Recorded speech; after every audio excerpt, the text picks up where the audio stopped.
તો મિત્રો આજે આપણે બનાવવાની છે વઘારેલી ખીચડી। તો તેના માટે મેં અહીંયા દાળ અને ચોખા, 1 વાટકી ચોખા અને અડધી વાટકી દાળ ધોઈને પલાળી દીધા છે। પછી તેના માટે આપણે ઝીણા સમારેલા બટેકા, ઝીણી સમારેલી ડુંગળી, ઝીણા સમારેલા ટામેટાં, મીઠા લીમડાના પાન, ઝીણું સમારેલું લીલું મરચું, ઝીણું સમારેલું લસણ અને સૂકા મસાલામાં મેં લીધું છે આ તજનું 1 પત્તું, લાલ 1 સૂકું મરચું અને 2 લવિંગના ટુકડા। અને મસાલામાં આપણે જોઈશું હિંગ, ધાણા જીરું પાવડર, હળદર, લાલ મરચું, રાઈ, જીરું અને હિંગ અને મીઠું। તો અહીંયા મેં કુકર લીધું છે, કુકરમાં તેલ ગરમ થઈ ગયું છે। હવે આપણે તેની અંદર રાઈ અને જીરું નાખીશું। હવે અડધી ચમચી રાઈ,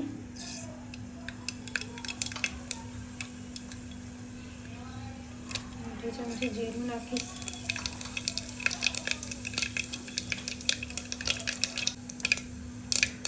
સૌથી પહેલાં હું હિંગ નાખીશ, લીલું મરચું,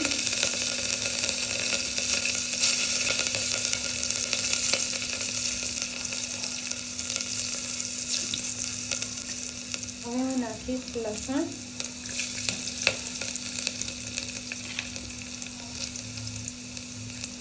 બે તજના ટુકડા, લાલ મરચું અને તેજપત્તું નાખીશ અને હવે લાલ મરચું અને હું તોડીને નાખીશ। તો હવે હું અહીંયા લાલ મરચું નાખી દઈશ અને મીઠો લીમડો।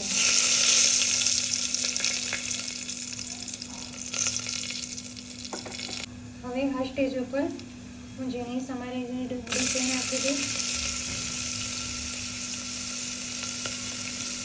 અને ઝીણા સમારેલું બટાકું તે નાખી દઈશ અને ચોખા હલાવી નાખીશ।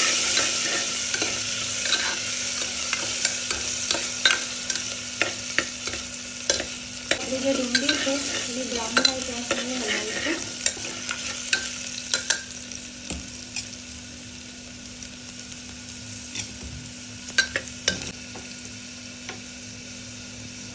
હવે હું તેની અંદર મસાલા કરીશ। પહેલાં તો અને ગેસનો ફ્લેમ ધીરો રાખવાનો। અડધી ચમચી લાલ મરચું પાવડર, અડધી ચમચી હળદર, અડધી ચમચી ધાણા જીરું અને અડધી ચમચી મીઠું। મીઠું તમે તમારા સ્વાદ પ્રમાણે લઈ શકો છો અને પ્રોપર હલાવી। આ સ્ટેજે હું તેની અંદર ટામેટાં બી નાખી દઈશ। આની અંદર તમે સિંગના દાણા બી નાખી શકો છો, અત્યારે મારી પાસે અવેલેબલ નથી એટલે હું નથી નાખું। અને તમે વટાણા બી, લીલા વટાણા બી નાખી શકો છો, તમે રીંગણ બી નાખી શકો છો।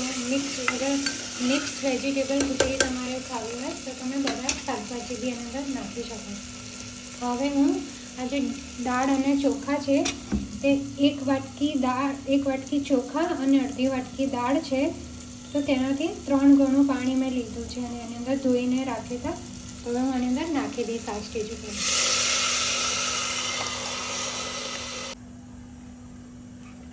તો મિત્રો મેં અહીંયા બધા જે દાળ અને ચોખા હતા એને ધોઈને નાખી દીધા છે આની અંદર।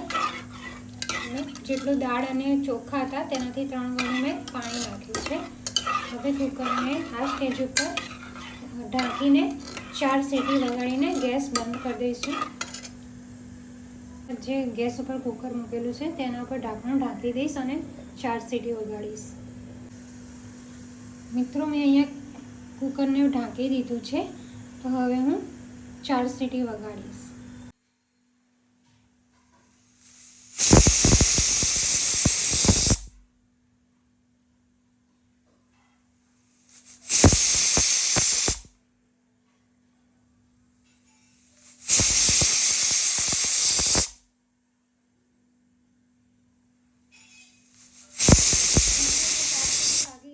ગેસનો ફ્લેમ બંધ કરી દઈશ અને કુકરને અને હવે કુકરને આમ 10 મિનિટ રહેવા દઈશ, જ્યાં સુધી ઠંડુ ના પડે ત્યાં સુધી. પછી આપણે કુકર ખોલીશું અને ખીચડી સર્વ કરીશું. મિત્રો, તો અહીંયા આપણે કુકર ઠંડુ પડી ગયું છે, તો હું હવે ખીચડીને કુકર ખોલીને જોઈ લઈશ. તો મિત્રો, તમે જોઈ શકો છો આપણી ખીચડી સરસ રેડી થઈ ગઈ છે બનીને. તો હવે હું આને સર્વિંગ બાઉલમાં કાઢી લઈશ. તો મિત્રો, આપણી ખીચડી રેડી થઈ ગઈ છે. મેં એને સર્વિંગ બાઉલમાં કાઢી લીધી છે. તો તમે જોઈ શકો છો આપણી ખીચડી મસ્ત બની છે. તો તમે મિત્રો આવી રીતના મારી સ્ટાઇલથી આ ખીચડી ટ્રાય કરજો. આ મેં મારા બાની રીતથી બનાવી છે. તમે એકવાર જરૂર ચોક્કસથી ટ્રાય કરજો અને મને કોમેન્ટ બોક્સમાં જણાવજો તમને આ વઘારેલી ખીચડી કેવી લાગી. અને જો તમને મારી રેસીપી ગમી હોય ખીચડીની તો તેને લાઈક, શેર અને સબસ્ક્રાઈબ કરજો મારી ચેનલને.